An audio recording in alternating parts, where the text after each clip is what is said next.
Salut les marques et salut les smarts et bienvenue sur Catch Up, le podcast qui transpire à grosses gouttes le catch, the wrestling heart.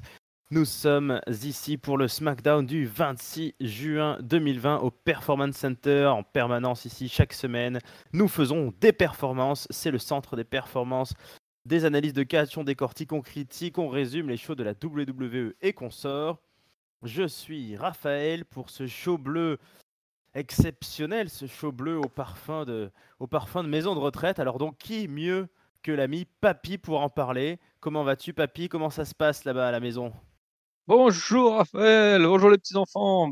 Ça va, on est content parce que on va pouvoir accueillir un membre à plein temps désormais dans notre maison de retraite. Donc on a sorti les cotillons, les flonflons, tous ces trucs-là, puis on est prêt à faire la grosse teuf. Ah bah j'imagine bien, ça va être chaud patate. Donc quel arrivant. Alors il avait déjà fait des petits passages, hein, maison de retraite, mais il était plus des CDD, il était ressorti. A priori, là, c'est bon, c'est définitif. Nous voulons parler ni plus ni moins que de la plus grande, peut-être légende de la WWE, The Phenom, l'Undertaker, qui a annoncé d'une manière assez nouvelle, puisque c'était à la fin du dernier épisode de cette série documentaire intitulée The Last Ride, qui a suivi ces dernières années de catch. On aurait peut-être pu s'en douter vu le titre et la tournure de l'émission, mais voilà, en fait, ça finit par l'annonce de la retraite de Mark Calloway des rings de la WWE. Donc ce soir, ça sera la majeure partie du show. On parle quand même de quelqu'un qui avait presque atteint les 30 ans de retraite à la WWE. Il avait Mm. commencé voilà, en novembre 1990, si ma mémoire est bonne. Oui, Donc, c'est ça, c'est ça, ouais, Survivor Series. c'est ça, au Survivor Series 1990. Donc, un clip d'introduction qui nous remet les plus grands moments de sa carrière. Et je vais pas tous les lister, mais ils sont très liés évidemment à WrestleMania, à toutes ses rivalités contre tout le monde. Son frère Kane, on a revu le regretté Paul Bearer, on a revu Shawn Michaels, évidemment, tout ça. Tout le monde au début du show, enfin tout le monde, pas tout le monde, mais les catcheurs de SmackDown sont là pour applaudir et pour remercier. Thank you Taker, on retrouve Jeff Hardy, Miz et Morrison, Braun Strowman, le New Day. Et tout au long de l'émission, nous aurons des séquences Tribute to The Undertaker, où on revoit sa première apparition, donc dont on parlait. Et on a aussi des interviews de beaucoup de stars qui l'ont côtoyé, donc notamment John Cena, Roman Reigns, que l'on revoit, Edge et Christian, il y a aussi Ric Flair, Kane, Stone Cold, Triple H. euh, on finit par Batista et Mick Foley. Mick Foley assez émouvant, hein, qui dit que bah, voilà, tout ce que l'Undertaker a apporté dans sa carrière personnelle à lui, ça a été déterminant. Batista qui dit qu'on a eu de la chance de pouvoir assister à la carrière de cet homme hors du commun. Donc, bah, voilà, déjà, qu'est-ce que ça te fait, la retraite de l'Undertaker? Je précise, mais on va pas s'attarder dessus, qu'ils nous ont quand même repassé tout le dernier match de l'Undertaker, le Boneyard match, où il a affronté à WrestleMania AJ Styles dans cette rencontre dans un cimetière, qu'il a remporté, dont il est reparti sur sa moto. C'est un beau signe d'au revoir aussi. Voilà, Papy, tu es là depuis toujours. Est-ce que tu étais là en novembre 90? Quels sont tes moments les plus marquants? On peut parler un petit peu là de notre fanatisme, de notre fanboy, de notre degré pour nous, où est-ce qu'on place l'Undertaker sur cette carte, dans le panthéon du monde du catch, avant qu'il soit officiellement Hall of Famer. Beaucoup d'émotions, qu'est-ce que t'en penses, Papy?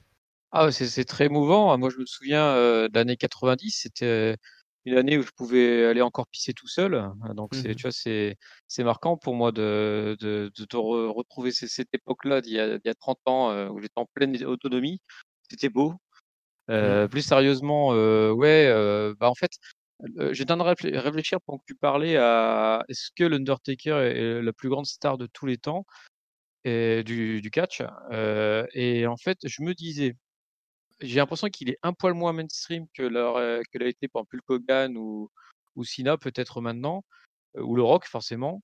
Par Mhm. contre, n'importe qui a déjà regardé un show de catch de la WWE, tu lui parles de l'Undertaker, il fait: «Ah, mais oui, je vois qui c'est. Ah, il est encore en train de catcher» ou ce genre de choses en fait. Donc je Ouais. me dis que quelque part, il était ultra marquant pour quiconque a déjà vu du catch. Donc on va dire en termes de catch, ouais, je le mettrais en numéro 1 moi, pour le catch en lui-même en fait. même si, forcément avec sa personnalité un peu sombre, il devait pas enchaîner les interviews et donc du coup, je suis pas convaincu que quelqu'un qui n'ait jamais regardé de catch, puisse mettre, son nom sur sa photo, quoi. Et puis pour le reste, ouais, alors des moments marquants, il y en a des tonnes en fait, parce que quelque part à chaque fois qu'il arrivait, c'était un événement. Forcément, moi j'ai en tête des événements récents et notamment la double, rivalité avec Shawn Michaels qu'on a aussi pas mal vu dans The Last Ride, Mmh. qui se termine aussi par la retraite de Shawn Michaels. Donc en plus, moi Shawn Michaels, c'était mon préféré, dans le ring. Donc du coup là, ça faisait vraiment des 2 icônes qui se rencontraient, c'était quelque chose de particulier. Et donc voilà, c'est une page qui se tourne et puis, on moi j'ai regardé le The Last Ride, je sais pas si toi tu as regardé, moi je les ai regardés tous les épisodes et au fur et à mesure que ça avançait, tu sentais que ça se dirigeait vers ça, en fait. Parce qu'à chaque fois, il était de moins en moins content de ses performances. Mmh. Il cherchait à sortir par la grande porte et puis en même temps, voilà, il commençait à se dire, «J'aimerais bien passer du temps en famille» et cetera. Enfin et ça commence un peu à vraiment le chambouler donc je suis surpris qu'il ait pas fini au Survivor Series, là en 2020 pour faire 30 ans tout pile. Mais finalement, vu la construction de sa réflexion, je suis pas si étonné que ça, en fait. Ouais, je suis assez surpris quand même, oui, comme tu le dis, qu'ils aient pas fermé le livre au Survivor Series. En plus, ouais, on est très ému, mais quelque part, moi, j'ai une petite pointe j'aurais bien aimé que ça se passe en public et honnêtement, l'Undertaker est vieux, l'Undertaker est fatigué. Bon, quand il parle de j'ai pas vu malheureusement la Stride, j'ai un peu raté les deux trois premiers épisodes. Je me suis dit que quand ça finirait, je me ferais une grosse session, un jour où j'aurais du temps. Bon là, du coup, je les regarderai, je pense, mais du coup, raté la grosse info, c'est un peu passé. Bon, il était quand même très, part-timer, donc je pense que du temps en famille et du temps avec ses proches, il en avait. Je suis un peu déçu, enfin, un peu déçu. Ça n'entache rien de tout ce qu'il a fait, mais voilà, je suis un peu étonné plutôt qu'il n'ait pas, envisagé, quelque chose in-ring et pour ses 30 ans de carrière, je sais pas, un dernier match contre, Kane peut-être, ou contre n'importe qui en fait, mais bon, le Après, est-ce contexte, que physiquement, il se ouais, sent capable? C'est ça aussi le truc, parce que c'est vrai. comme il le dit, en fait, le fait d'être part-timer, ça fait qu'à chaque fois qu'il revient, c'est une galère complète, quoi. Puis Ouais. il souffre comme jamais parce que Mmh. son corps est plus habitué, il prend vraiment il se fait vraiment mal. Donc ouais, quand je disais de passer plus de temps avec sa famille, c'est sous-entendu en bon état, quoi. Ouais et puis Heu, oui, ce dernier match, était quand même un peu spécial dans le sens où il a sûrement fait des efforts physiques, mais le montage vidéo a dû largement le préserver de gros efforts, quoi, donc c'était encore un contexte un peu particulier.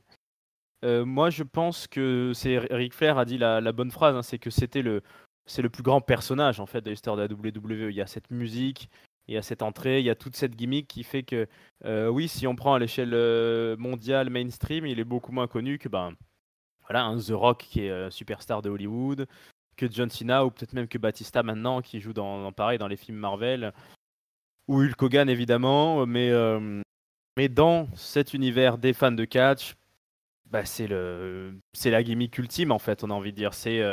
Sur les réseaux sociaux, ils l'appellent The Cornerstone, donc la pierre angulaire de chaque décennie, hein. Il était à l'époque de la décennie de Stone Cold, à l'époque de la décennie de John Cena, et là, même à l'époque de la décennie de Roman Reigns et des autres, il était là. Donc c'est quand même une très longue carrière. La feud contre Shawn Michaels, évidemment, on s'en souvient. Moi, ça me touche d'autant plus que je suis venu au catch grâce à l'Undertaker.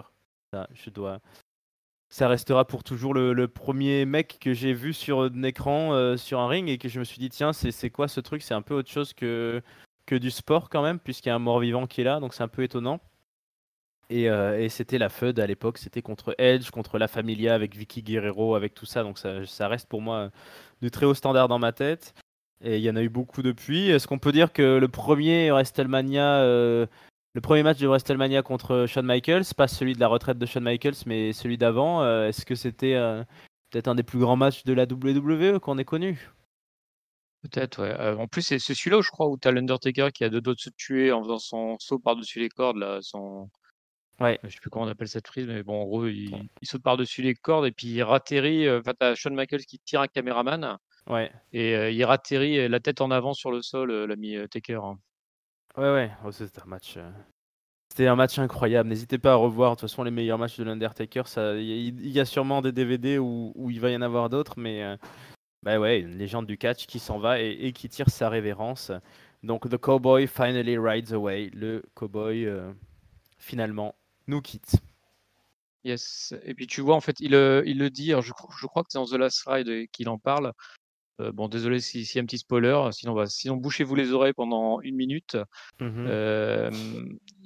En fait, il explique en fait que dans son dernier match contre J-Style, en fait, tu as un peu les 3 personnalités de bon, je l'ai lu sur internet, je sais plus, 3 personnalités du Taker, en fait. Tu as à la fois, le Deadman, tu as à la fois le American Badass et puis tu as, Mark Calloway, en fait, parce qu'il s'appelle tout le temps par le prénom et cetera.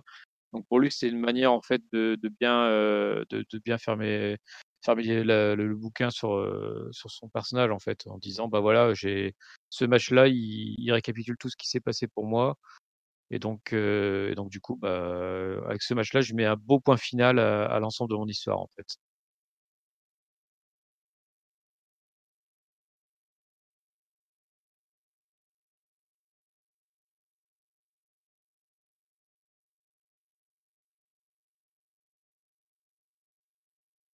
Raphaël, are you here?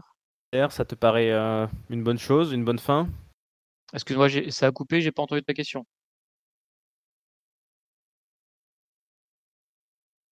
Oui, on a eu un petit décalage de son, je crois. Je disais AJ Styles comme dernier adversaire pour cette carrière de légende, c'est pas mal, non?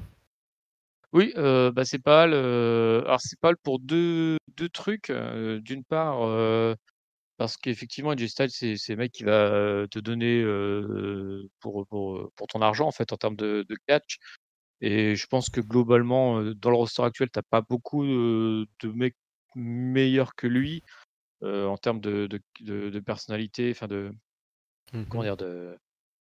Ouais, j'allais dire de charisme, c'est même pas c'est au-delà du charisme, en fait. C'est l'importance qu'il a en tant que catcheur et d'un autre côté, c'est un adversaire qui avait jamais affronté le Taker donc c'était, très bien qu'il puisse avoir cet affrontement-là. Ça se finit par un affrontement inédit en plus, donc c'est plutôt bien et en plus, bon, je vais encore faire une fois, référence, au Last Ride, spoiler alert.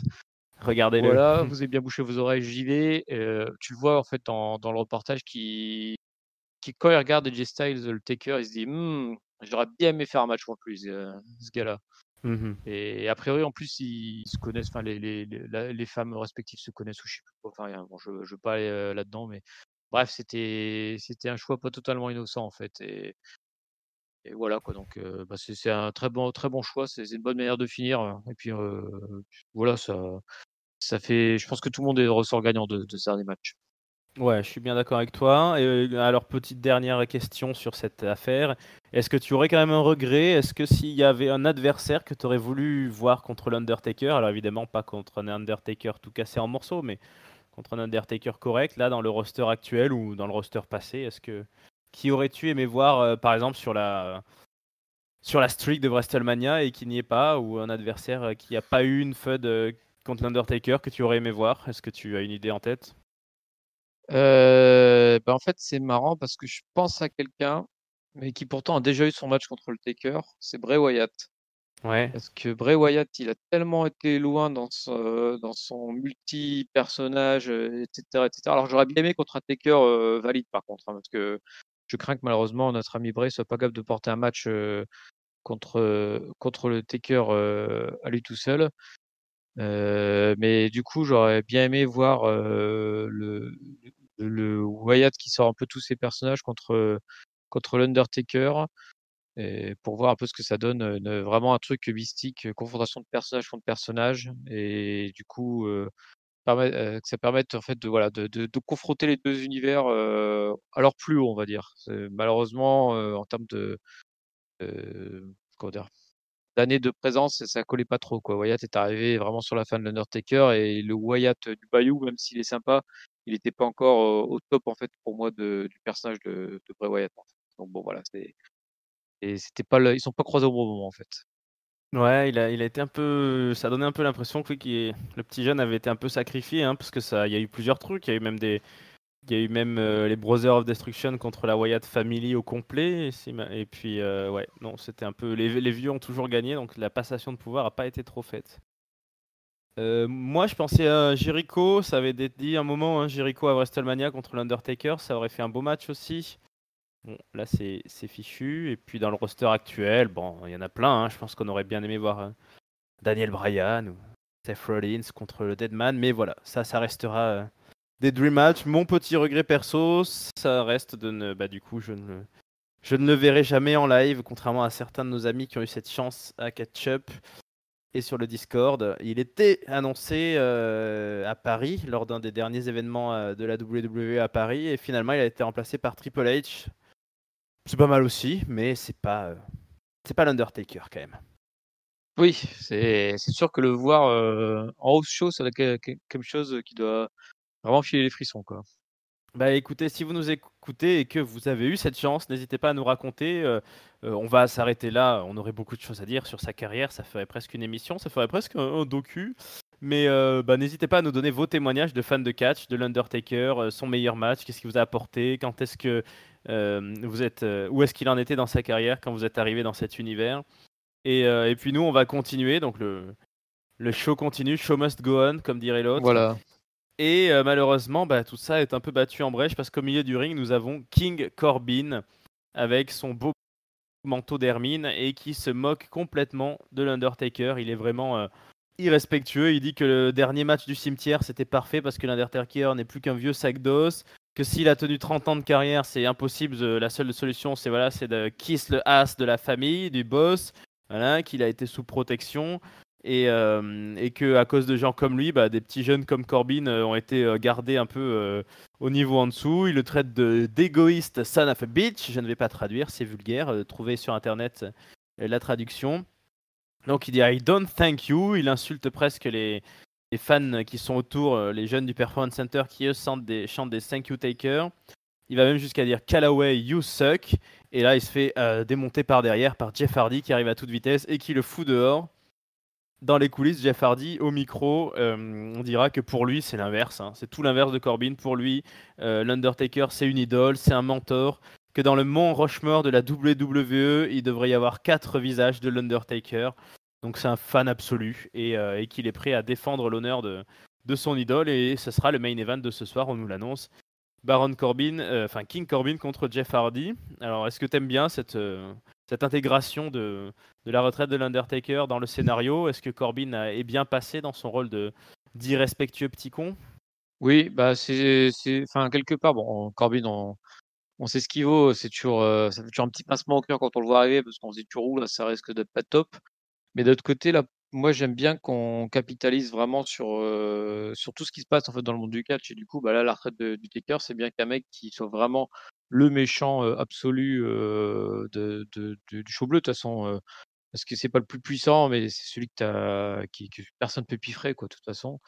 Oui. Et donc le voir lui capitaliser là-dessus, c'est très bien. C'est bien aussi que ce soit Jeff Hardy qui vienne un peu laver l'honneur du Taker parce que quelque part, autant chez Raw, tu as pas mal de vieux, autant sur SmackDown, je réfléchissais, il y en a pas 50, hein, des mecs qui ont connu l'histoire du Taker, en fait, qui ont passé des moments avec lui et Jeff Hardy avait déjà affronté, l'Undertaker à un match à l'échelle notamment.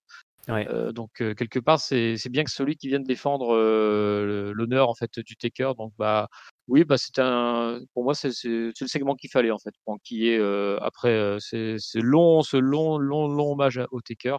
C'est très bien d'avoir capitalisé là-dessus avec enfin, ça coulait direct derrière, quoi. Donc bonne chose, bravo. Ouais, moi j'ai aussi bien trouvé. Ça aurait pu, à la limite, à la place de Corbin, être Sheamus, mais ça aurait pas fait pareil. C'est quand même vraiment, comme tu dis, Baron Corbin le plus tête à claque de tous. Et puis Jeff, tout à fait légitime. Donc c'est bien qu'on rebondisse là-dessus. On va dire que Corbin ne manque pas de hit, mais voilà, là il s'est fait huer encore un peu plus. Jeff Hardy est venu l'aider et je pense qu'il aurait pu être aidé par quelqu'un d'autre s'il Oui, avait je été pense là au bon aussi. moment, hein, par une légende du catch qui est un grand ami de l'Undertaker. Je crois qu'il a bien connu ses parents d'ailleurs. C'est l'indétrônable Tonton Chris qui nous fait la surprise d'une arrivée surprise. Tonton Chris, comment allez-vous? Êtes-vous là? Nous entendez-nous? Ah, Ah, il a perdu ses lunettes. ah Non, mince, Tonton Chris est reparti. Oh, ouh là, quelle drôle de ouais, situation.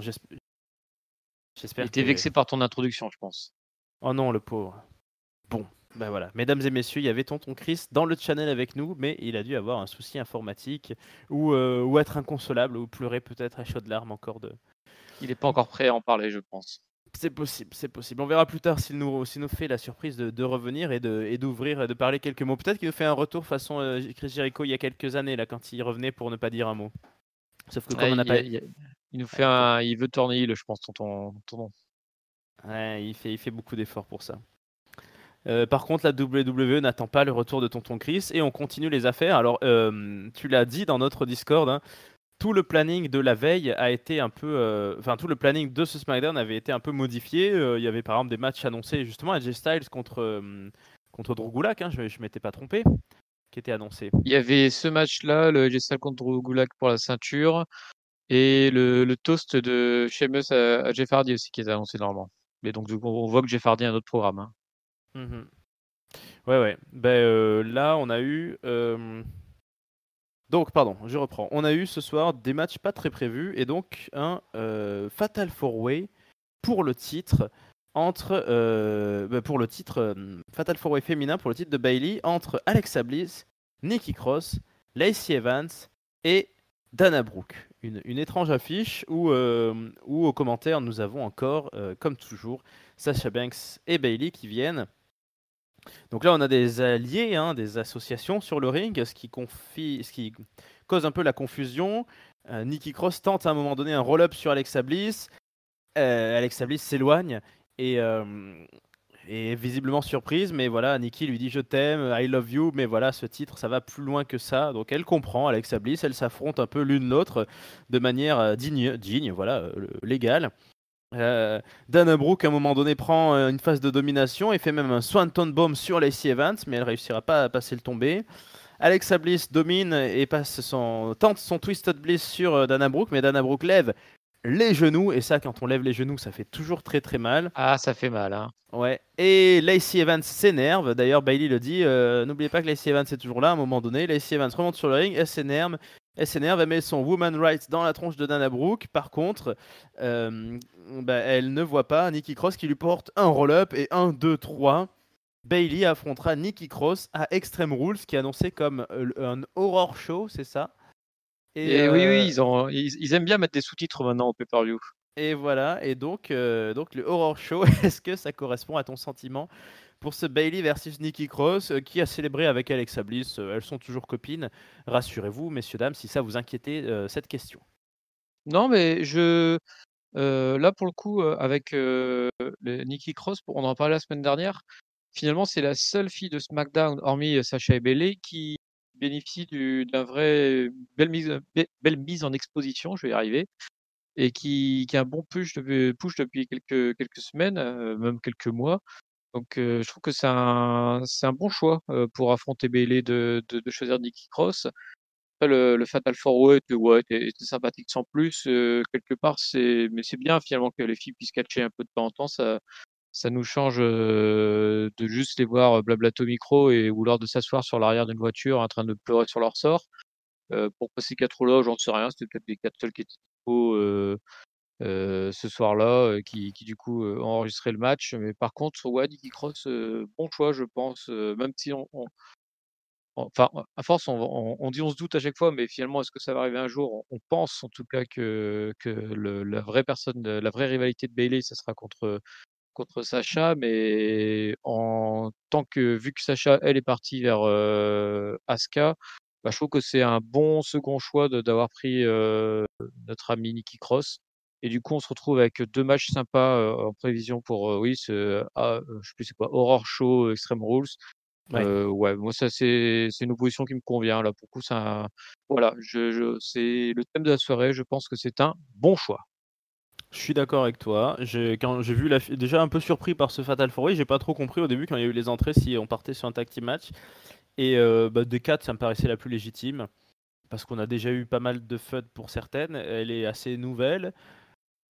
J'allais dire, elle est toujours populaire, c'est impossible à dire hein, quand il n'y a pas de public, mais je trouve qu'elle marche bien, Nikki Cross, et c'est un bon title shot, c'est mérité. Comme tu dis, peut-être pas forcément beaucoup de chances de l'imaginer gagner de suite là dans un match, mais après on sait pas, hein, là. Pourquoi En pas? plus, Extreme Rules je pense qu'on va partir sur un pay-per-view très cinématographique là aussi, hein. Il y a moyen qu'il y ait plein de stipus et bah, d'ailleurs il y a intérêt. Enfin, je Bah, sais on le plus. verra plus tard, je pense qu'un match, déjà, c'est clair qu'il y a une stipulation que ça sera cinématographique. Ouais, parce que je suis. Cinématique. C'était au cinématique, pardon. C'était il y a 1 an ou 2 là qu'on avait eu un Extreme Rules avec, je sais plus, une seule stipulation un peu extrême Ah ouais, sur c'était nul. sur toute la carte. Ouais, donc là, nous faites pas ce coup-là, hein, la WWE. Là, vous avez l'occasion, lâchez-vous en plus.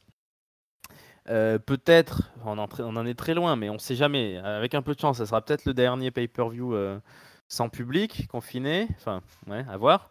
C'est mal barré la Floride, a priori. C'est en train de reconfiner chez eux.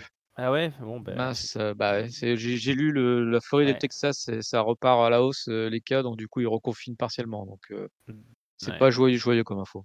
C'est pas joué comme info. Mais bon, en tout cas, Extreme Rules, c'est le moment ou jamais, quoi. Foutez-nous des maisons, des trucs qui se cassent, et du décor, et des bidules, voilà, et des ballons gonflables. Voilà. Allez, on continue avec de plus en plus de monde sur le ring. Là, elles étaient en Fatal 4-Way, pardon. Maintenant, on part sur un 4 contre 4 dans la division Tag Team. Donc, nous avons le New Day avec les Lucha House Party qui affrontent les Wrestling Purists, hein, Cesaro et Nakamura, contre le Miz et Morrison.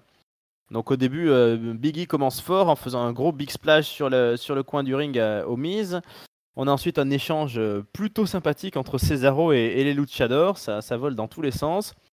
Kofi Kingston, pendant quelques temps, encaisse un peu son rôle de face en péril, il prend dans tous les sens Nakamura, Miz, Morrison, qui le kick un peu dans tous les sens.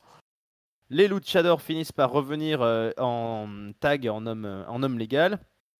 Grand Metallic fait une Sunset Bomb sur John Morrison. Lince Dorado, un Shooting Star.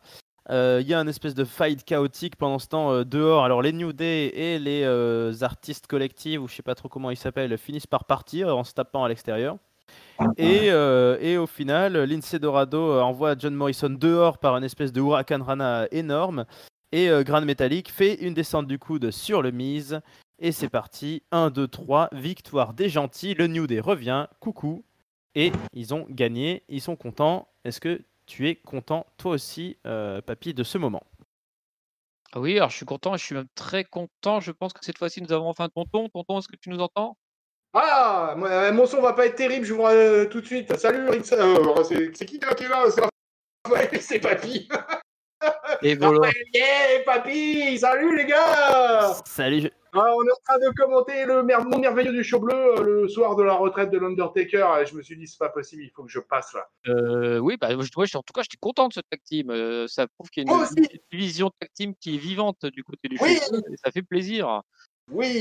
C'était du bon. J'ai trouvé pas mal de passages qui étaient vraiment sympas et notamment, du côté de la lucha. Bon, ils botchent un peu de temps en temps parce que ça va tellement vite quand ils font leur prise, mais le reste, c'est vraiment du plaisir, quoi. Ils ont vraiment, ils ont été spectaculaires dans le bon sens du terme, j'ai trouvé nos amis, mexicains, enfin mexicains, latinos, on va dire plutôt et puis voilà donc en plus, ils gagnent contre Morrison donc ça les fait pas, ça les laisse assez forts donc ouais, bonne surprise, on a 4 bonnes équipes, et donc c'est d'autant plus sympa du coup de plus avoir nos amis, américains, je sais plus quoi là, les mecs qui est Forgotten Son là. Allez hop, petite poubelle, on est content, on a 4 vraies équipes maintenant, on les laisse dans le catch et dans le ring et on est très content. Voilà pour mon avis. Oui, c'est un peu l'impression qu'il y a. On a oublié les Forgotten Son. Par contre, on s'est dit, tiens, mais en fait, bon, on en avait une équipe pas mal là dans les cartons. Les Lucha, ils sont bookés vraiment forts là. J'ai bien aimé tous leurs échanges. Tant mieux, enfin pour eux. Et ouais, 4 équipes légitimes, 4 équipes en place. Bon, on sait qu'ils sont les champions, mais en fait, on pourrait presque en douter là. Tout le monde a l'air de se tenir vraiment dans un mouchoir de poche. Donc plutôt belle performance. John Morrison, je trouve toujours il est pas mal là, surtout dans ses encaissements là, quand il prend des sunsets, des machins, des trucs dans tous les sens, il hésite pas à virevolter. Donc c'était plaisant. Chris, on imagine que ça t'a fait plaisir toi aussi. De la vie, de la testostérone, de la bagarre.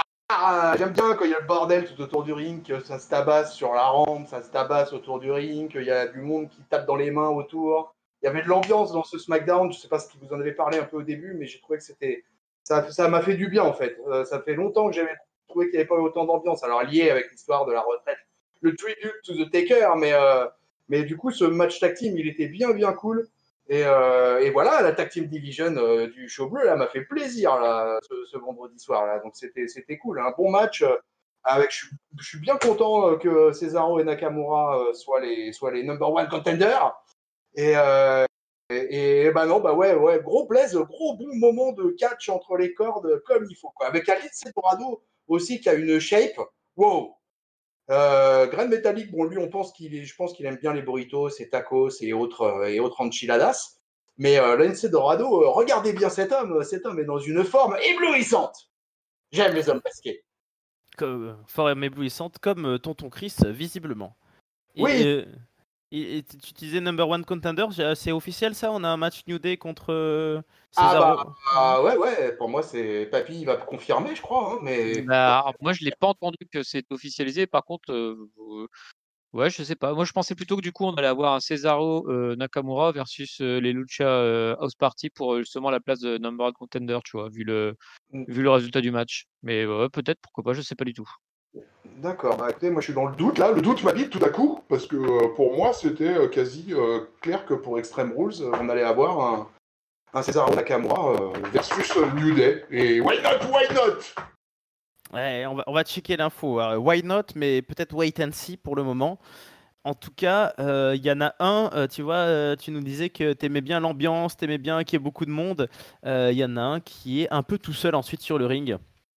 C'est Braun Strowman, le champion quand même, le champion de la division, l'Universal Champion. Braun Strowman débarque avec son désormais Strowman Express, donc son entrée avec un espèce de train qui explose le Titantron. Il a pris le micro, il nous regarde et il nous explique sa première rencontre avec Bray Wyatt. Alors c'est une anecdote assez étonnante, hein, on n'a pas tous ce genre de première fois. Il avait très peur. Il nous dit c'est pas la peur d'un petit enfant, c'est vraiment la peur que peut vivre un adulte, la peur qui nous terrifie, qui nous prend dans les tripes. Et voilà, il était donc au bord des marécages, des swamps, là, avec Bray Wyatt qui avait sa lanterne dans la nuit, et puis une énorme masse qui sort de l'eau, un serpent qui arrive, Bray Wyatt qui dit à Braun non, c'est un ami, Braun Strowman qui est terrorisé, et le serpent qui s'est mis à mordre Bray Wyatt, à le mordre encore et encore, et ça ne faisait pas de sang, il n'y avait pas de venin, Bray Wyatt était en train de rire aux éclats, donc c'est là qu'il a compris, Braun, que Bray Wyatt n'était en fait que le diable en personne, le Devil himself, qui était lui-même le serpent. Tu m'étonnes, une anecdote comme ça, c'est pas tous les jours que ça arrive. Peur. Ça fait peur, et à ce moment-là, Braun s'est mis tout simplement à faire le travail du diable, Devil's Work, et il commence à avoir, au fur et à mesure de cette prestation micro, Braun, une voix de plus en plus grave. Il nous dit j'ai aimé faire ça, j'ai pris du plaisir, et au fond de moi, j'ai encore un peu de plaisir à faire ce travail du diable. Alors il a enfermé cette partie au fond de lui, il est passé à autre chose, mais là, ce qu'il demande à Bray Wyatt, ce qu'il propose, c'est de revenir au marécage, de revenir dans cette maison putride et ignoble de Bray Wyatt pour le détruire là-bas, pour détruire le diable, pour le jeter aux alligators. Il est prêt à faire de cet endroit la destruction, le lieu de la fin de Bray Wyatt. Voilà, let's go home, il lui dit. On entend les rires de Bray Wyatt qui se superposent aux rires de Braun Strowman aussi. Donc on dirait que cet homme-là commence à avoir quelques problèmes dans la tête là. Tiens, tonton Chris, qu'est-ce que tu en as pensé? Il t'a convaincu ce Braun Strowman qui te parle les yeux dans les yeux avec le micro dans ta télé, dans ton ordinateur? Ah, ça fait peur, mais ça fait. Braun Strowman, il fait une super longue promo là, non? Ou c'est moi où je l'avais jamais vu faire une Non, promo ouais. aussi longue, je crois. Ouais. Enfin, de mémoire, là, franchement, ça m'a épaté, quoi. Je me suis dit, la vache, comment il tient le micro, le Strowman, ce soir, là? Ah, franchement, j'étais plutôt agréablement surpris, en fait. Parce que, pour le coup, voilà, comme il n'a pas beaucoup le micro, etc., quand il l'a comme ça, qu'il le tient dans une rivalité qui me plaît plutôt, que je trouve. Je crois que c'était la semaine dernière avec le Papy ou avec vous deux déjà, alors je sais plus, où j'avais dit que moi j'aimais bien cette progression de Wyatt là qui est passé de Bray Wyatt Firefly Funhouse à Bray Wyatt Gourou du Bayou et puis qui va arriver à The Fiend, tout ça. Et je trouve ça ça m'a plutôt bien plu quoi. Son vieux rire là quand il a fini sa promo et puis après avec l'écho du rire de Wyatt au loin, j'ai trouvé que c'était bien foutu. Papy, pareil? T'as aimé? Yes, pareil, c'était une longue promo, j'ai envie de dire à la Bray Wyatt en fait, finalement, qui nous a fait notre ami Strowman et elle était plutôt bien tenue, et ça donne de beaucoup de consistance à cette histoire de cette rivalité entre les 2 bonhommes là.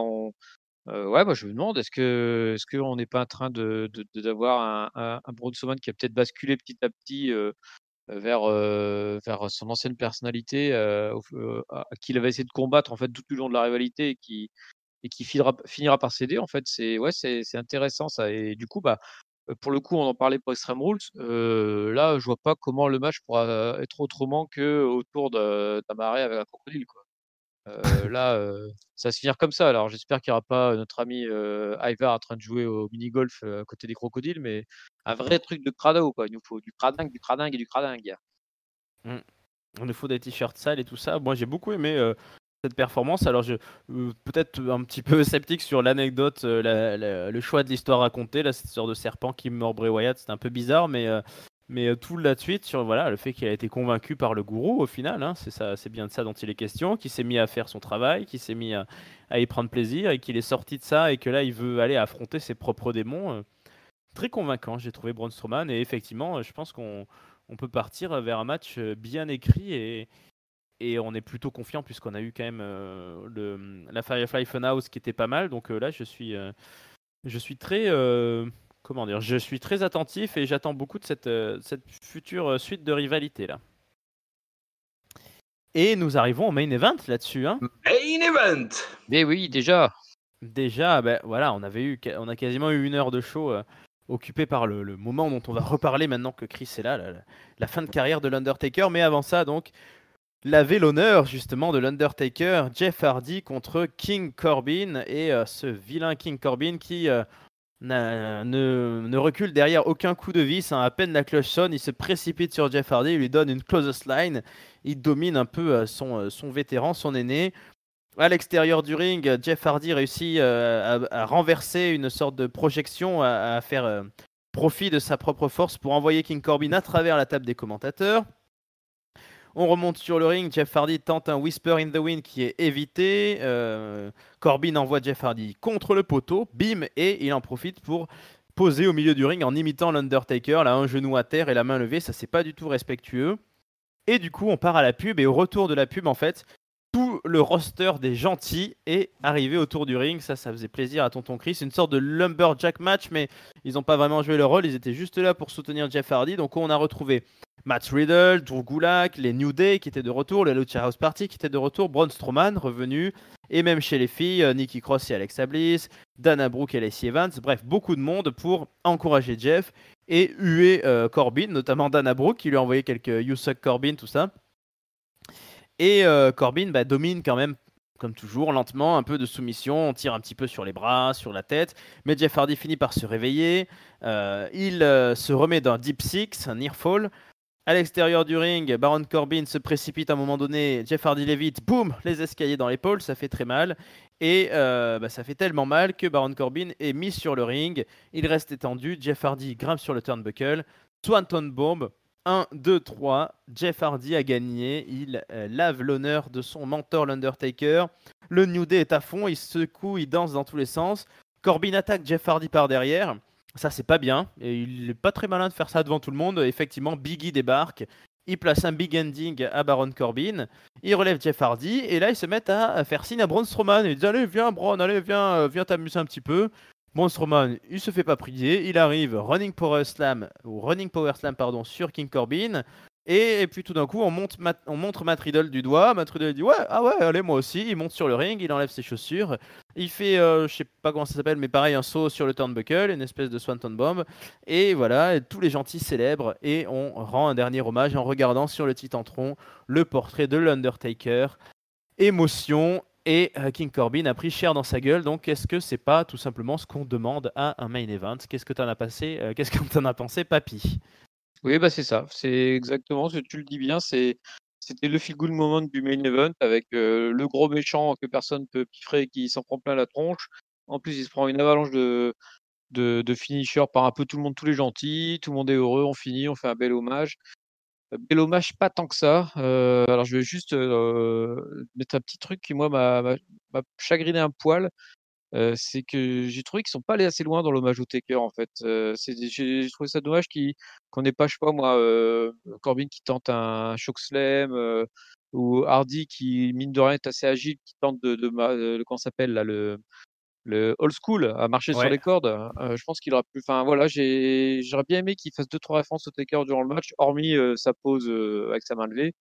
Voilà, j'ai trouvé qu'ils sont pas été assez à fond là-dedans en fait. C'était- voilà, c'était limite trop sage en fait à mon goût. Mais bon après voilà, ça faisait le taf. Hein, ouais, comme tu dis, hein, c'est feel good moment, ça se finit, tout le monde est content, on serre tout dans les bras avec modération parce qu'il y a quand même un peu de coronavirus qui traîne. Mais voilà, tout le monde il est content, c'est beau, la vie, les oiseaux chantent, les enfants sont heureux. Et les enfants et les vieux, sont-ils heureux, tonton Chris, les vieux? Ah bah moi je vais mettre un petit bémol en fait à ce main event quoi. Parce que Mhm. j'étais un peu déçu, voilà, un spécial SmackDown tribute to Undertaker et finir avec un main event Jeff Hardy, King Corbin, même si il y a le public, il y a un espèce de faux lumberjack match. Bah en fait, j'étais un peu déçu quoi. C'était pas, je rejoins un peu Papy sur le fait aussi que voilà, ça n'a pas été très bien exploité justement cette fin et tout. Et bon, effectivement, il y a eu des moments sympas dans le match. Effectivement, King Corbin a rempli totalement son rôle de victime expiatoire, d'avoir dit des méchancetés sur le papy retraité. Donc, il y avait. Donc, je suis partagé, c'est-à-dire que j'ai trouvé ce main event pas mal, mais j'aurais certainement aimé autre chose pour un weekly un peu particulier quand même. Je comprends. Après, peut-être que ce que disait Papy sur notre Discord, et n'hésitez pas à nous rejoindre, est assez vrai. Ils nous avaient prévu beaucoup de choses pour ce SmackDown qu'ils ont un peu annulé et repoussé. Est-ce qu'il n'y avait pas aussi en interne le secret gardé sur l'annonce de la retraite de l'Undertaker? Est-ce qu'ils ont eu le temps de vraiment préparer beaucoup de choses? Moi, c'est vrai qu'en soi, j'ai trouvé qu'on en a enfin, ils auraient pu rendre hommage plus en live et un petit peu moins. Enfin, je trouve qu'on n'était pas obligé de se retaper le Boneyard match Ouais, bah et ouais, déjà. Ouais. Ils l'ont pas fait à l'arrache du coup, ils avaient pas beaucoup de temps pour le faire, donc ils se sont dit allez les gars, qu'est-ce qui vous ferait plaisir pour rendre hommage au Taker et ils ont fait 2-3 segments et un match en disant ouais. bah voilà qui c'est le pire. Moi je veux bien Parfait. faire le Corbin aurait dit bah moi je veux bien faire le méchant, ça m'étonnerait pas de lui parce que mine de rien il doit bien respecter aussi l'Undertaker. Donc c'est Mm. peut-être voilà, peut-être un truc que, comme tu dis, il a préparé un peu à l'arrache et du coup bah ceux qui étaient là et on a fait que les moyens du bord quoi. Mm. Par exemple, je pense on va pas, enfin, c'est pas possible que ça soit fini si vite en fait. Je pense qu'on aura forcément AJ Styles notamment qui rebondira là-dessus dans les semaines à venir. Peut-être des catcheurs qui vont commencer à faire des old school et des prises un peu plus hommage, mais c'est un peu la vitesse du moment qui les a peut-être poussés à ça. Je ne sais pas, il y avait pas enfin, j'ai pas remarqué qu'ils aient des t-shirts de l'Undertaker par exemple, si ma mémoire est bonne. Non, non, j'ai pas souvenir, hein. Ils étaient avec des beaux masques SmackDown en mode coronavirus. Mais à part ça, j'ai pas vu de choses spéciales. Tonton Chris, top flotte note. Et ben moi mon flop c'est ce que j'ai dit pour le main event en fait c'est l'affiche Corbin de Jeff Hardy dans un tribute to The Undertaker. Bah moi pour moi ça a été une petite déception de terminer un show pareil avec un match comme ça. Alors que quand je vois la qualité du match tag team, même les filles j'ai bien aimé. Ça a été assez rapide les filles en fait, mais et donc vu la qualité du match tag team, et ben moi j'ai été quand même voilà un petit goût pas cool dans la bouche à la fin du main event quoi. Et puis mon top, je le donne. Enfin non, je vais pas le donner à l'Undertaker. Je sais pas. Non, mon top, je vais le donner au match tag team. Voilà quoi. Voilà. En termes de catch pur, voilà le 4 contre 4 m'a largement ravi. Et ma note, ma note, je vais mettre. Alors là, je vais mettre ma meilleure note à SmackDown depuis 6 mois. Et je vais lui mettre un. Oh la vache, allez, je suis d'humeur joyeuse et tout, je suis content d'être avec vous, les amis. Je vais lui mettre un 4. Wow! Ouh. Ah ouais, je suis chaud là, je suis chaud. Papy, t'es chaud? Ah, je suis chaud. Alors, je serais pas aussi chaud que tonton, mais là, ça me fait quelque chose d'entendre une note pareille qui arrive Ah dans bah ouais, moi un aussi. Hein. SmackDown Pas... confiné. Sinon, bah, le top. Alors, je commençais par le flop. Le flop, bah, je suis un peu comme tonton. En fait, c'est le main event. Mais moi, c'est vraiment juste la partie pas tant l'opposition parce que comme je disais, vu le roster de SmackDown et je voyais pas tant de voilà, ça aurait peut-être pu être AJ Styles à la place de Corbin, mais enfin, c'est pas plus mal que ce soit Corbin, le vrai tête à claque qui prend le feature tout le monde. Voilà, D'ailleurs, où donc était AJ Styles? Où était AJ Styles? Mais pas purée, dispo peut-être, hein, on ne sait pas pas. dispo, ouais, champion intercontinental, hyper apprécié par le Taker. Voilà, grosse passation entre lui et AJ Styles pour le Boneyard match. Et il est pas là, quoi. Il est pas là le soir de ça. Ça m'a vraiment surpris, quoi.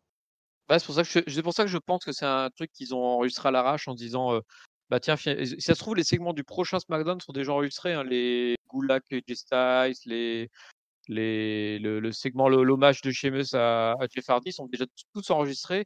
Et là, ils se sont revus en cours de semaine en disant, bah tiens, on va refaire un match. Et puis ceux qui étaient dispo sont venus, quoi. Moi, je le vois comme ça parce qu'effectivement, c'est étonnant qu'il n'y ait pas de Bryan, c'est étonnant qu'il n'y ait pas de AJ Styles.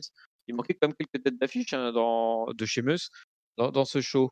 Donc ouais, donc l'opposition, ça va pas déranger. Par contre, je suis vraiment, enfin, ça m'embête vraiment qu'ils aient pas réussi à caser 2-3 références au Taker dans le match avec des mouvements hommages. Enfin, surtout, ouais, je pense que vu les différences de gabarit, Corbin aurait pu au moins sortir le choc slam ou alors une power bomb, ou enfin des segments assez Last puissants. Ride, un Last Un last Ride. ride, Compris voilà, la un last fois, ride. voilà, je comprends pas. Ouais, voilà, pareil. Il peut très bien le faire sur Hardy.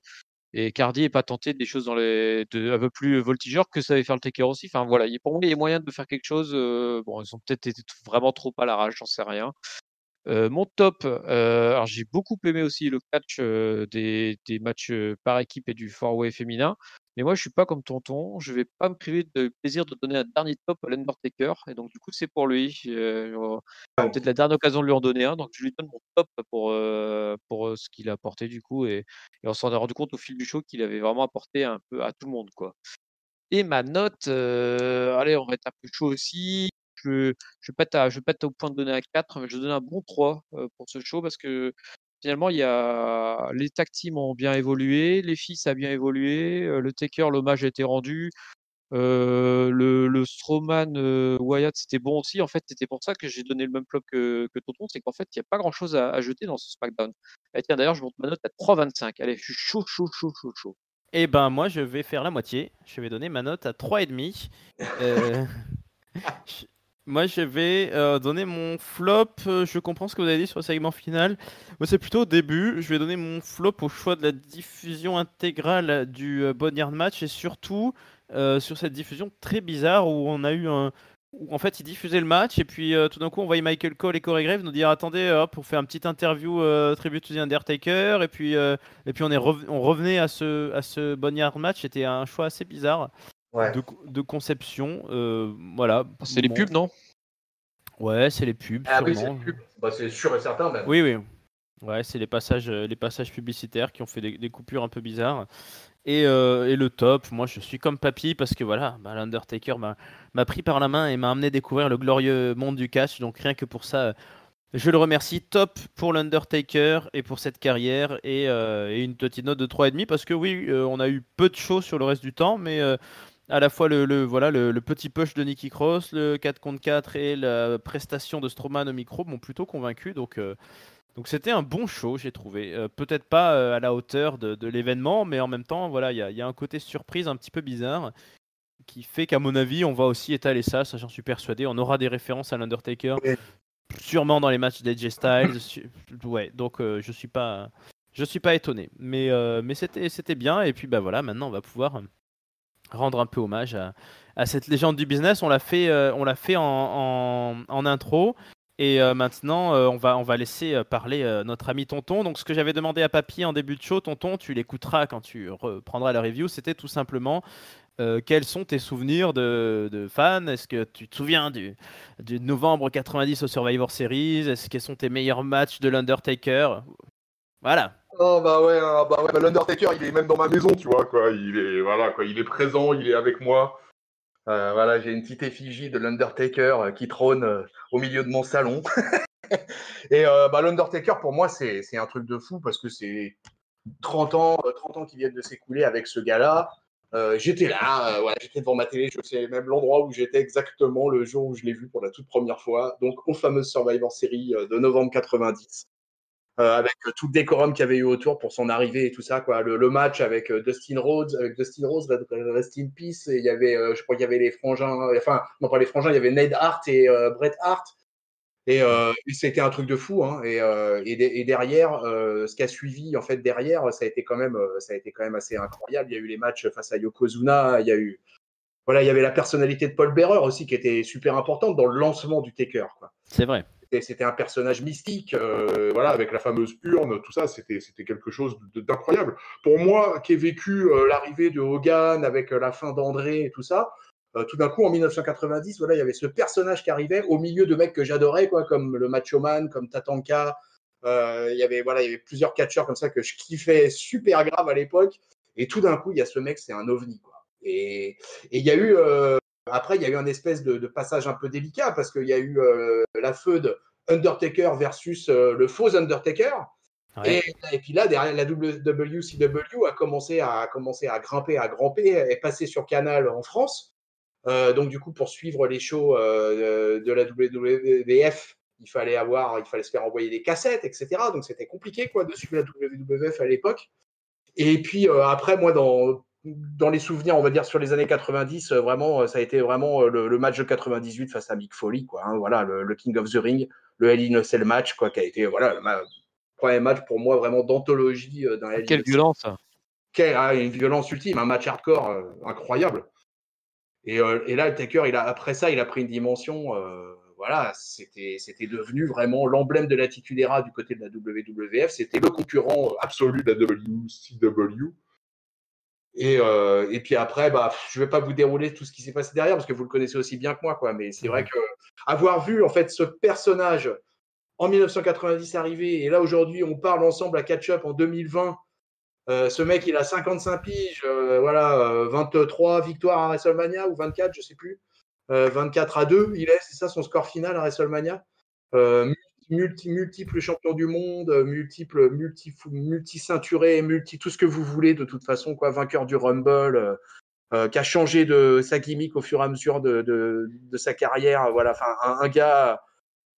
Moi, je vous dis, là, j'ai eu une déception quand même par rapport à tout ça. Je crois que je vous l'avais dit il n'y a pas très longtemps. Et moi, j'espérais qu'il allait justement annoncer sa retraite et finir sa carrière au Survivor Series 2020.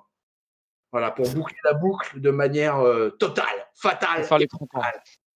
Et donc, du coup, je vous avoue que j'ai suivi du coup The Last Ride, le documentaire, mais j'ai vu que les épisodes 1, 2 et 5. J'ai pas vu les épisodes 3 et 4. Donc, quand j'ai regardé l'épisode 5, où il annonce sa retraite, il y a eu un petit goût de « Ah non, pourquoi tu vas pas jusqu'en novembre là, on ne demande même pas de catcher jusqu'en novembre. Là. Juste, tu tiens juste un tout petit chouille. Pour une fois, j'avais envie de le revoir catcher, alors que je ne cache pas que ça fait des années que je pense qu'il aurait dû arrêter. Et du coup, voilà, c'est un petit chouille de tristesse par rapport à cette fin. Et puis, je vais finir sur un mot par rapport à The Last Ride. Si vous voulez, The Last Ride, c'est bizarre, mais pour la première fois en 30 ans, ça a brisé le kayfabe auprès de moi. C'est-à-dire que j'avais toute cette aura d'Undertaker, comment il est resté dans le personnage pendant des décennies, comment il a que très très rarement cassé la gimmick. Et là, The Last Ride, c'est vrai que ça a fait effondrer un peu toute une mystique autour de lui. Et finalement, c'est pour ça que j'ai un petit goût amer qui finisse pas par un vrai match, mais je suis quand même, je trouve qu'il a fait les choses proprement, quoi. Que c'est carré, c'est à l'image de ce qu'est Mark Calloway, quoi. Donc rest in peace à la retraite. Et la retraite à 55 ans, vous en avez rêvé, l'Undertaker l'a fait. Quel héros, quel héros. Mon héros pour toujours. Est-ce que pour toi, c'est le plus grand, comme l'a dit Ric Flair, le plus grand personnage, la plus grande légende de la WWE là, Pour moi, ouais. Ouais. Parce qu'on est au 21e siècle. Il y a, on va dire, 50 ans, 60 ans d'industrie de catch derrière nous qui nous contemplent, les amis. Le gars est là, voilà, est un pilier de la WWE, qui est le big dog du catch mondial, voilà. Et pour moi, il sera plus haut que Hogan, il sera plus haut que Shawn Michaels, il sera plus haut que The Rock. Dans le business en lui-même, hein, vraiment. Je parle pas en termes d'influence, parce qu'il y a souvent, voilà, entre l'influence et ce qu'on est dans le business. Mais pour moi, c'est le plus grand de tous les temps. Ouais, franchement, il y a. Ouais, je vois pas qui peut contester. Finalement, quand on voit d'ailleurs comment ça se termine, là, tu vois, pour lui, on se dit, ouais, le gars, tu vois les quelques images qu'ils ont passées à SmackDown. Il n'y en avait pas assez à mon goût d'ailleurs. Le Boneyard match, c'était du gâchis à SmackDown. Ouais, presque. Ouais. Il y avait moyen de nous faire des petites vidéos de différents matchs, revoir quelques trucs incroyables, quoi, les matchs contre Shawn Michaels. Il y en aurait tellement des matchs, les gars, là, j'en aurais 10, 15, 20 à disserter. Je vais vous laisser un peu la parole, là. Ouais, on remarque d'ailleurs dans le clip du début qu'on n'a pas du tout d'image de la fin de la streak qui était quand même un grand moment. Mais je crois que nous avons. El Patron El Patron, nous avons un autre. Voilà. Allez, qui a démagnétisé mon badge là, d'accès au studio là? On a changé. Ouais, on a fait des changements de travaux de porte depuis la dernière baston de Money in the Bank en fait. J'étais en train de mettre un DVD pour les enfants là pour pouvoir vous rejoindre. Je pense que le Taker comprendrait, hein, lui qui est un jeune papa. Bah, tu lui as mis tu leur as mis The Last Ride, non? J'aurais mis les 12 travaux d'Astérix, mais on va dire c'est un peu voilà. C'est le Last Ride de cette génération. Et les similitudes. Voilà. Donc Yerem est avec nous, elle patronne de Catch-Up, tout simplement parce que c'est un moment unique. Et ben on a tous fait notre petit tribute to The Undertaker. On va t'écouter, comme nous tous. Qu'est-ce que ce monsieur représente pour toi? Est-ce que tu te souviens de la première fois que tu l'as vu? Est-ce que c'est le plus grand de l'histoire à tes yeux? Est-ce que c'est une belle retraite? Est-ce que c'est une belle carrière? Dis-nous tout, Yerem. Dis-nous ce que tu en penses. Est-ce que tu pleures? Je pleure, non, je sais pas, mais je peux vous partager 2 anecdotes intéressantes avec le Taker. La première, c'est que la première fois que je suis allé à WrestleMania, c'était à New York, c'était pour le 29. C'était à New York, c'était la première fois que j'allais à WrestleMania, donc il y avait une grosse ambiance, et puis le voyage avait déjà coûté cher à l'époque, et du coup, j'avais pas forcément des places au premier rang. Voilà. C'est pas comme, c'est un peu plus cher que les NXT TakeOver. Et du coup, j'étais vraiment dans les derniers gradins. J'y étais avec madame et honnêtement, on voyait pas grand-chose on n'a pas vu grand-chose des catcheurs à ce niveau-là parce que c'est dans le grand stade près de New York.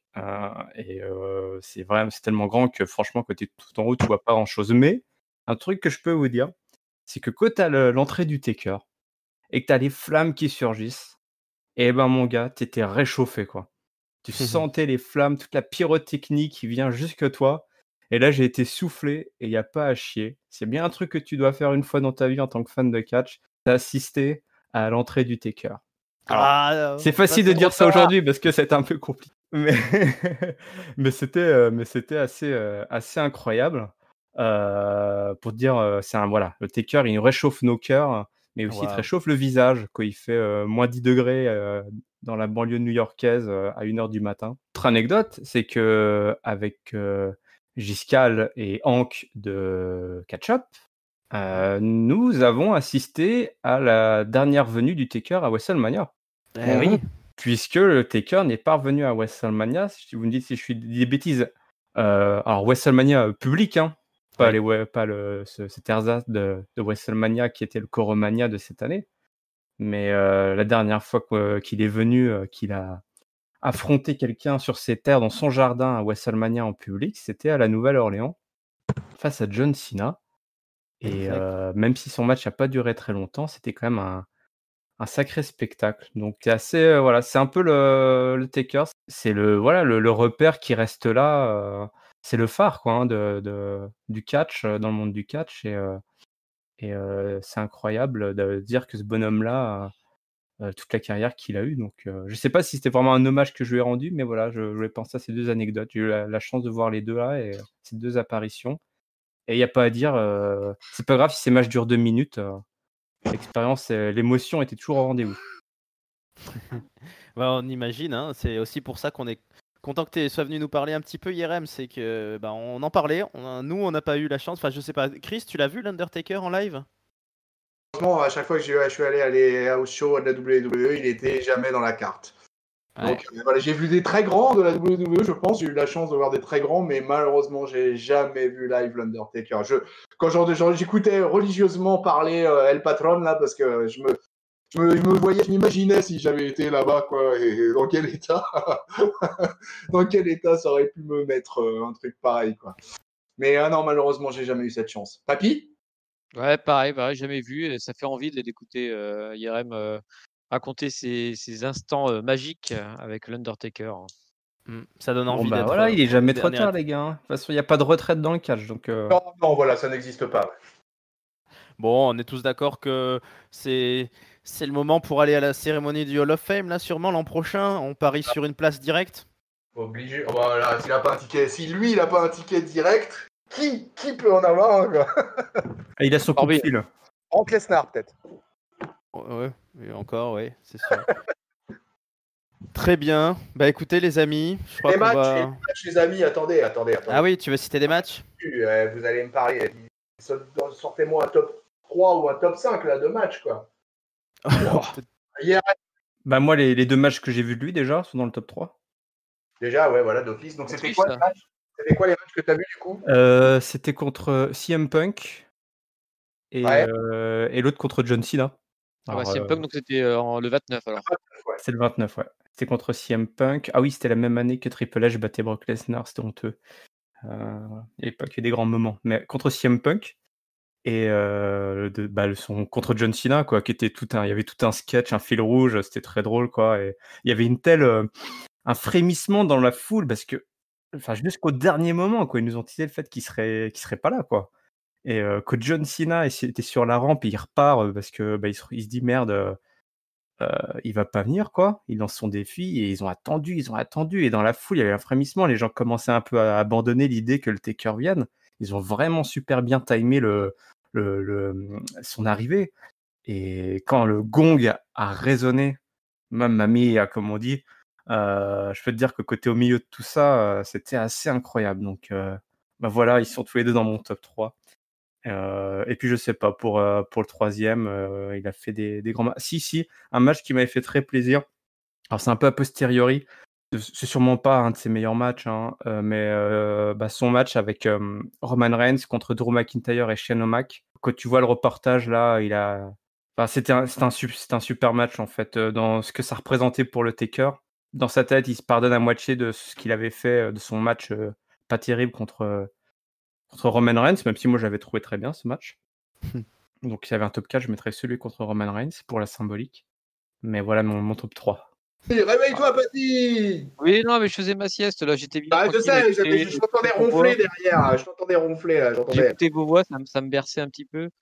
Non, mais moi, de toute façon, j'ai déjà donné mon top 1 tout à l'heure. C'était Taker contre Shawn Michaels. Alors, comme j'ai pas une mémoire énorme, j'ai du mal à me souvenir d'autres matchs. Donc, je vais tricher. Je vais dire mon deuxième, ça va être Taker contre Shawn Michaels. Et mon troisième, ça va être Taker contre Shawn Michaels dans Hell in a Cell. Voilà, comme ça, j'ai fait la totale. Je suis tranquille et je peux vous passer la main gentiment. Tonton Chris? Eh ben moi, ça sera le King of the Ring, donc le Hell in a Cell match à King of the Ring 98. Ça sera le deuxième Undertaker Shawn Michaels. Et je vais choisir le match contre Brock Lesnar pour toute l'émotion totalement hallucinante de ce match, quoi. Voilà. Et je crois que je suis passé par tous les états ce jour-là. Et voilà, un truc mêlé, la déception de le voir perdre ses streaks face à Lesnar, et tout un tas de choses, quoi, mélangées dans ce match. Et j'ai trouvé ce scénario incroyable. Et je l'avais annoncé sur les cahiers du catch, je crois, une semaine ou 2 semaines auparavant, quoi. Ah, tu lui as porté la poisse, c'est un peu de ta faute. Je l'ai écrit, j'ai fait un article, un truc assez court, assez condensé. Et j'avais fait le fantasy booking du Undertaker versus Brock Lesnar. Et j'ai eu raison. Voilà, Brock Lesnar a brisé la streak. Ouais, moi je mets ce match-là, je vais en citer 3 sans que ce soit forcément un top, mais oui, ce match-là, le match n'était pas extraordinaire, mais Non, disons c'était que pas extraordinaire, mais... l'émotion l'émotion que tout le monde, moi y compris, a ressenti, les têtes des gens dans le public. Enfin, longtemps, on s'est demandé est-ce qu'il fallait ou non la briser cette streak. Moi, j'étais persuadé que non, il fallait pas. Et vraiment, bah voilà, ils ont prouvé l'inverse. Il fallait en fait, parce que vivre cette émotion de tristesse, de sentir limite qu'un proche parent est défunt ou quelque chose comme ça. Enfin, c'est monstrueux et se dire ils ont réussi à créer ça en nous, petits fans de catch. C'est beau. Et puis, ça n'a pas été la fin de sa carrière, donc c'était un beau moment. Moi, puisque je suis venu au catch grâce à ce monsieur, je vais citer le premier qui m'a vraiment que j'ai suivi. C'était le match contre Edge à WrestleMania, donc 2008, où à l'époque, voilà, je débutais à regarder ça sur des blogs, des skyblogs, des machins avec des liens YouTube ou Dailymotion, et où je comprenais pas encore du tout les codes de cet univers. J'étais un vrai Mark, je l'avoue, j'étais un vrai Mark, mais voilà, j'étais un vrai Mark de Mark Calloway. Et j'ai tremblé comme tout dans cette rencontre là où en plus il y a je crois 2 ref bumps de mémoire avec Kurt Hawkins et Zack Ryder qui avait quand même fait le Kurt Hawkins et Zack Ryder faisaient le main event de WrestleMania. Les amis, ils sont venus, les Jets, extraordinaire. Et un troisième match, en fait j'ai limite envie de... Parce que pour moi c'est vraiment la feud qui m'a lancé dans le catch. J'ai envie de citer la fin de cette feud, c'était le Hell in a Cell de Edge contre l'Undertaker la même année à SummerSlam, qui dans mon souvenir envoyait du bois et qui finit par l'Undertaker qui tire le cadavre de Edge sous le ring avec les flammes qui explosent. Enfin Edge qui part en enfer et qui ne revient plus pendant 3 mois. Voilà, une grosse feud. Parce qu'on revient de l'enfer au bout de 3 mois en général. Voilà, j'adore. C'est des courts séjours. C'est la clause de 90 jours. 90 jours pour faire ta rédemption. 90, ouais. C'est la fameuse clause de 90 jours qu'ont les catcheurs de la WWE quand ils se font virer. You're fired! Et par contre, quand t'as enterré comme Edge Styles, c'est une clause d'une semaine. C'est bien, c'est pratique. Ah ouais, Styles, ouais. Alors lui, là, c'est vrai, c'est Jésus. Et en fait, on s'est trompé. C'est pas Seth Rollins, le Monday Night Messiah. Hein. C'est bien Edge Styles. Hein. Lui, incroyable. Bien, sur ce petit hommage, là, je pense qu'on a fait le tour, les amis. Qu'est-ce que t'en penses, tonton Chris? Bah ouais, bref, l'Undertaker, on pourrait quasiment un jour faire une émission spéciale catch-up consacrée qu'à lui, de toute façon. Hein. Peut-être dans les awards de fin d'année, on fera peut-être un truc spécial, une émission spéciale pour boucler l'année. Qui sait, il aura peut-être fait une petite apparition au Survivor Series en novembre. Allez, je continue à y croire quand même. On ne sait jamais. Bien, merci à toutes et à tous de nous avoir écoutés. N'hésitez pas, je le répète, à nous donner dans les commentaires toutes vos histoires, tous vos avis, toutes vos petites anecdotes aussi touchantes que celle de Yerem quand il était devant le poteau du stade de New York et qu'il a senti les flammes de l'Undertaker. Je l'ai pas vu, mais je l'ai senti. Titre de ma sextape. Moi, il faut que je regarde la date exacte de ce Survivor Series, mais je devais avoir 1 mois et quelques jours quand l'Undertaker a commencé sa carrière. Donc, c'est un peu toute ma vie là, hein, une grande page aussi qui se tourne. Thank you Taker, la WWE continue évidemment, donc continuez à nous écouter. Là en plus je suis écouté par le patron, donc il ne faut pas que je me gourre. Nous avons PodCloud, iTunes, Spotify, la version audio sur la version vidéo, pardon, voilà que j'ai fait un botch. La version vidéo sur YouTube. Vous pouvez partout vous abonner, nous podcaster, nous télécharger selon les plateformes où vous mettez des cœurs, des likes, des pouces bleus, des tombstones, ce que vous souhaitez. Vous pouvez nous retrouver sur le Discord pour en parler, sur Facebook, sur Twitter, sur Instagram, CatchUpCDC. On sera là, on continue. La WWE part sur une nouvelle page. De nouvelles légendes vont s'écrire sous nos yeux. De nouveaux catcheurs vont entrer dans nos cœurs. On continuera d'être là. Merci à tous les copains, on a été nombreux, ça fait plaisir. Donc Yerem, Chris, Papy, merci à vous. Merci Yerem d'être passé, d'avoir réussi à nous faire un petit coucou pour ces anecdotes. Ouais, maintenant je vais retourner aux affaires, les affaires importantes. Voilà, tu pourras raconter tout ça à tes enfants un jour, quand ils seront en âge de comprendre, mais ils sont encore petits. Tonton Chris, tes enfants sont en âge de comprendre, j'espère que tu leur as fait part de cette tristesse. Je n'y manquerai pas quand ils viendront me visiter la prochaine fois à l'EHPAD. Mais comment ça, les enfants, ils viennent à l'EHPAD une fois tous les 6 mois et en plus, c'est pour que tu leur sortes. Alors, hein, on verra. On verra, mais alors que nous étions en train de clore ce chapitre Undertaker, coup de théâtre. Ringside est dans la place. Catch up. Salut les Marcs, salut les Smart, bienvenue dans Catch Up. Ringside. podcast qui transpire le catch. Vous nous parlez du Fatal 4-Way féminin. Voilà, quel bel hommage à l'Undertaker que ce Fatal 4-Way féminin qui vaut la victoire de Nikki Cross. Comment ça va, les amis? Ça La va pêche? super. Ouais. Vous n'avez pas Écoute- raconté trop de conneries pendant que j'étais pas là? Plein. Mais on t'attend justement. Alors tu vas pas y couper. Hein. Je te fais le même programme qu'à tous les copains. L'Undertaker, raconte-nous tes premiers moments, tes premiers souvenirs, tout ce que tu as vécu, quoi. Tout. Oh, je vais pas tout vous raconter, hein, je passe en coup de vent. J'ai juste, voilà, oui, l'Undertaker, moi je l'ai vu démarrer. Plus charismatique de sa génération, le plus charismatique de ces 30 dernières années. Très peu de fausses notes dans sa carrière, même pour réfléchir, quasiment pas. Bon, alors on va peut-être critiquer un peu sa fin de carrière, mais je pense que ceux qui ont vu le documentaire Last Ride voient à quel point c'était finalement le combat d'un mec pour assurer le spectacle encore quelques années, puis un mec qui veut pas raccrocher, quoi. Donc c'est aussi à saluer. Puis voilà, quoi. Hein, j'ai pas. Voilà, c'est un peu toute ma vie de fan de catch. Hein, ça a été porté quand même par l'Undertaker. Son arrivée, c'était quand même quelque chose que par le contrepoint parfait à Hulk Hogan, qui était la star à l'époque. C'est vraiment le vrai personnage qui fait que j'ai pas lâché le catch, je pense, pendant toutes ces années, parce que il y avait une perfection dans comment dire, dans sa façon d'être l'Undertaker tout au long de sa carrière. Il a su se renouveler quand il fallait se renouveler, quand il est passé à l'American Badass. Tous ces matchs, généralement, à WrestleMania, c'était plutôt des grands moments. C'est vraiment un mec qui symbolise la WWE dans ce qu'elle a de meilleur. Et voilà, je pense qu'il fait une sortie qui est dans les conditions actuelles, qui est plutôt classe. Et j'aurais aimé que ce soit un show en public. J'espère qu'ils en referont un quand le huis clos sera terminé. Et puis qu'on aura une grosse cérémonie de Hall of Fame pour l'introniser, pour que ce soit fêté en grande pompe comme il se doit, quoi. Tout à fait. Alors, est-ce que tu peux nous dire si toi tu l'as vu en live ou pas, et puis nous extraire un top 3 de match, alors que le vent souffle beaucoup chez Ringside, visiblement. Je l'ai jamais vu en live, malheureusement, je le verrai jamais. Ça Oui. sera une grande déception de ma vie. Mm. Après un top 3 des matchs, moi je me souviens de son match contre Kurt Angle qui était quand même assez incroyable. Toute sa fin de carrière, sa deuxième carrière, quand il affronte Shawn Michaels, hein, forcément. Et je me souviens alors ça c'était en tout début de sa carrière, dans un épisode de Superstar, je crois que c'était avant encore que Monday Night Raw existe. Il avait fait un match contre Bret Hart en weekly comme ça, hein, qui était pour l'époque, moi j'avais été bluffé par ce match.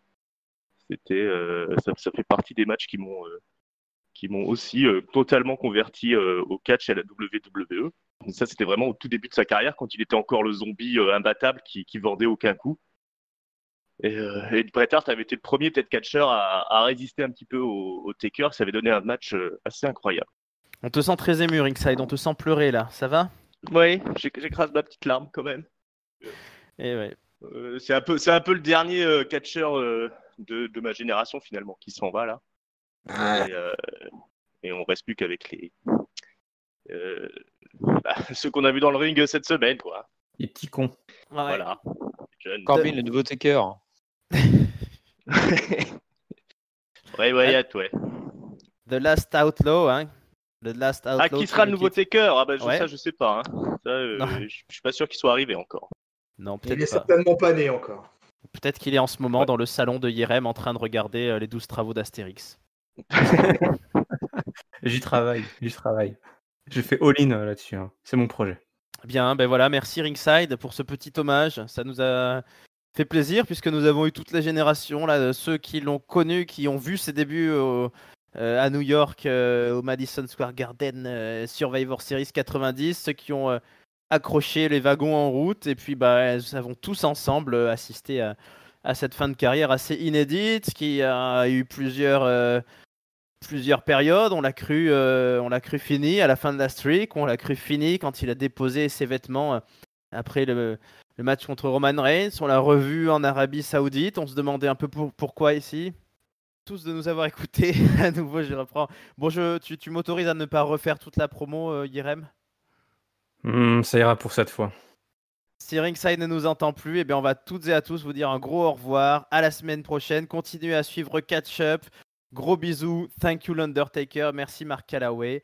Et à très bientôt pour de nouveaux shows de catch sur Catch Up. Ciao, les amis. Ciao. Salut. Thank you, le Taker. Thank you, Rafa. Salut les gaziers!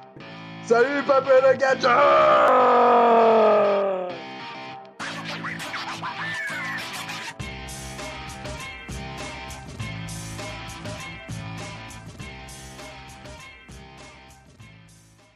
Rest in peace.